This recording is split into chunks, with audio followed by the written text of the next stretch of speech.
Doctor Mohammad Yunus ঘোষণা দিয়েছে গত পরশুদিন, বাংলাদেশের ভূখণ্ডে কোরআনের কথা, আল্লাহর কথা বলতে কোনো ফেরেশতার পারমিশন নেওয়া লাগবে না। কিসের পারমিশন?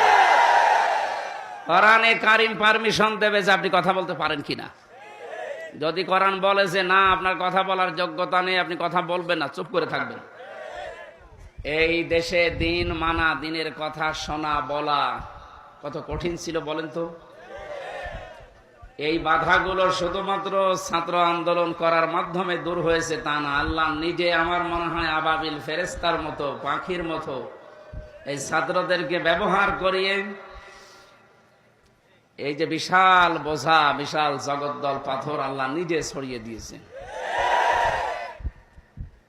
কারণ এখানে ফাইল কর্তা সরাসরি আল্লাহ, তিনিই তোমাদেরকে নির্বাচিত করেছেন তার দ্বীনের জন্য। এই